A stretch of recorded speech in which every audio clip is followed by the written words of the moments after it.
जाती है और आप चूंकि कैरेक्टर पकड़ रहे हैं तो इसीलिए ये मतलब मुझे लगता है लाइफ टाइम एक अनुभव। जी बिल्कुल बिल्कुल लाइफ टाइम अनुभव है। और इस कहानी ने, इस फिल्म ने मुझे, मेरे भीतर भी कुछ बदलाव किए हैं। उनके व्यक्तित्व को जान के, रिसर्च के दरमियान को, उनके लोकतांत्रिक मूल्यों को समझ के, उनका जीवन का नजरिया, तो ये कमाल है। मतलब और बहुत ईमानदारी पूर्वक हमने की है। ये राजनीतिक फिल्म नहीं है, एक राजनीतिक व्यक्तित्व के ऊपर फिल्म पर है। खतरा तो है इसमें कि राजनीतिक फिल्म के तौर पर इसे क्योंकि उनका जीवन का एक हिस्सा राजनीति था। हाँ। लेकिन ये फिल्म राजनीतिक फिल्म नहीं है, राजनीतिक व्यक्तित्व के ऊपर फिल्म है, उनकी कहानी है।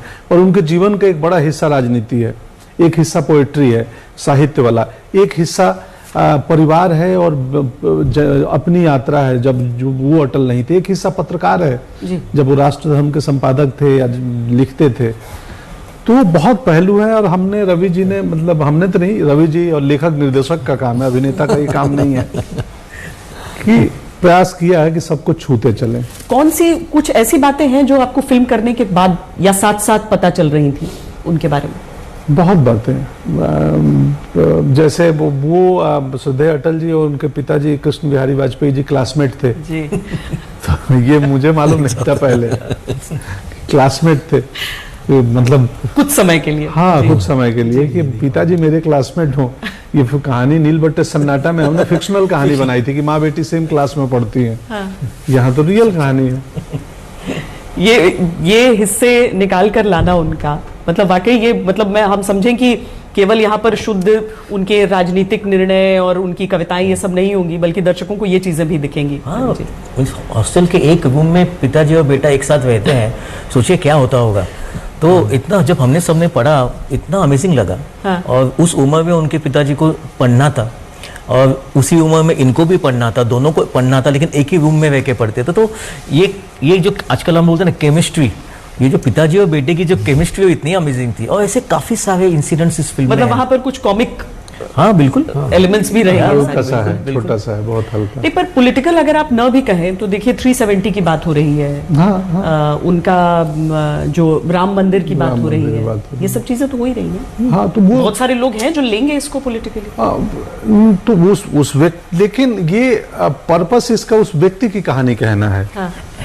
ये राजनीतिक व्यक्तित्व की कहानी है, राजनीति की कहानी नहीं है। नहीं, तो वो लोग जो अभी तक पंकज त्रिपाठी को ए पॉलिटिकल समझते रहे, हाँ। क्या इस फिल्म को देखकर सोचेंगे कि अरे ये तो नहीं, कोई बात नहीं, सबका सोचें, लोकतांत्रिक दुनिया है। अटल जी के व्यक्तित्व से ही मैंने ये जाना कि भाई आपका पॉइंट ऑफ व्यू, आपका पॉइंट ऑफ व्यू हो, आप मुझे डिसएग्री करते हैं, इस बात से भी मैं एग्री करता हूँ। तो लोग जैसा लेना चाहें लें, और सबके राय और सबके विचारों का स्वागत है। तो वो जो आप कह रहे हैं कि आपके जीवन में बहुत चीजें बदली, मतलब आप खुद को बदला हुआ महसूस करते हैं, क्या ये डिसएग्रीमेंट वाला पहलू बड़ा है उसमें? क्योंकि अटल जी का अलग ही अंदाज था, लोगों से अगर अपनी राय भी अलग उनको रखनी होती थी, उसमें भी कोई नाराज होकर नहीं जाता था। नहीं, मेरा एग्रीमेंट वाला पहलू बड़ा है कि मुझे स्वीकार होने लगा है सब कुछ। आपकी नापसंदगी, आपकी नाराजगी, आपका मेरे से मेरा विरोध करना, ये सब मैं स्वीकार्य वाले मोड में जा रहा हूँ कि ठीक है, आपका ये पर्सपेक्टिव है, आपका पॉइंट ऑफ व्यू है, न मुझे बदलना है और न ही मुझे उसका विरोध करना है। फिल्म की रिकॉर्डिंग में पहला डायलॉग कौन सा था जो अटल जी का आपको बोलना पड़ा? वही सबसे मुश्किल है। वो शॉट आपने ट्रेलर में देखा, और सच्चाई आज बता रहा हूँ क्योंकि मैं ये बता नहीं पाया। D1 पहला शॉट, जब मैं अटल जी के किरदार को ना ढूंढ रहा हूँ, मुझे कुछ समझ नहीं आ रहा कि ये रोल होगा कैसे, और वो ट्रेलर में डाल दिए हैं। और ट्रेलर के पहले वो टीजर में आ गया था। कौन सा?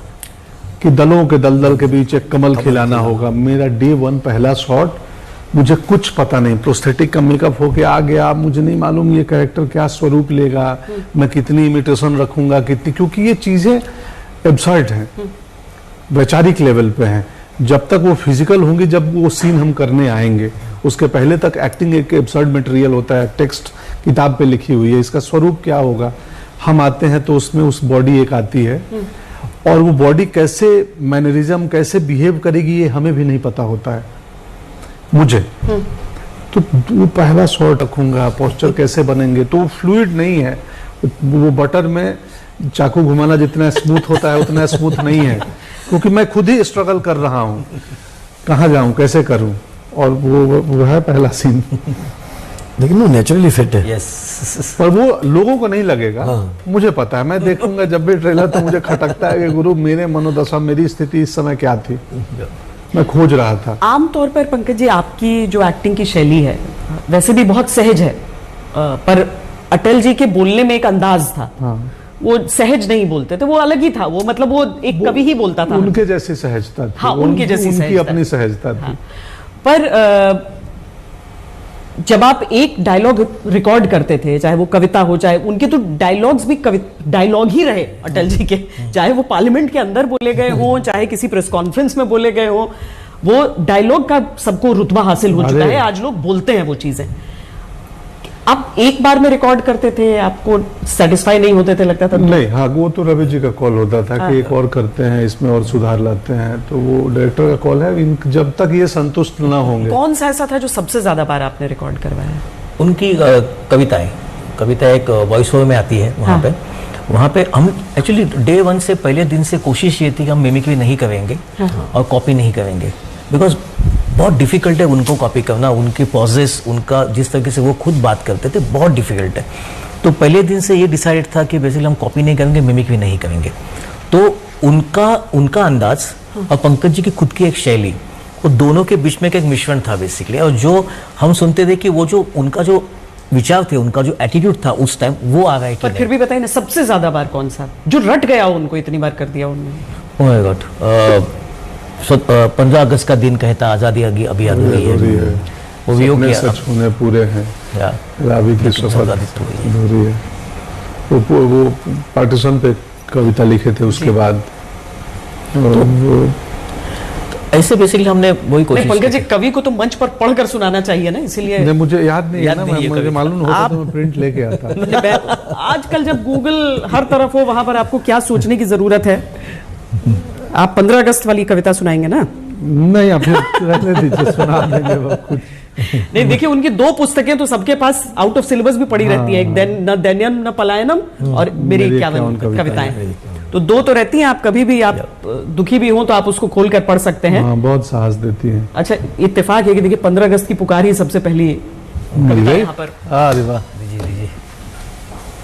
हाँ, कविता खुश। 15 अगस्त का दिन कहता आजादी अभी अधूरी है, सपने सच होने बाकी हैं, रावी की शपथ न पूरी है।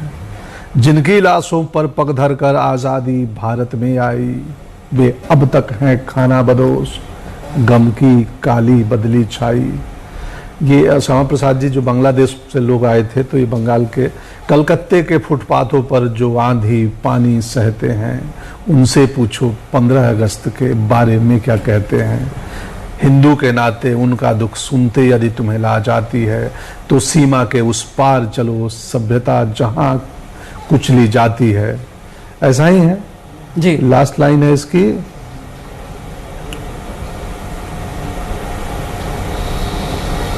कि दिन दूर नहीं खंडित भारत को पुनः अखंड बनाएंगे, गिलगित से गारो पर्वत तक आजादी पर्व मनाएंगे।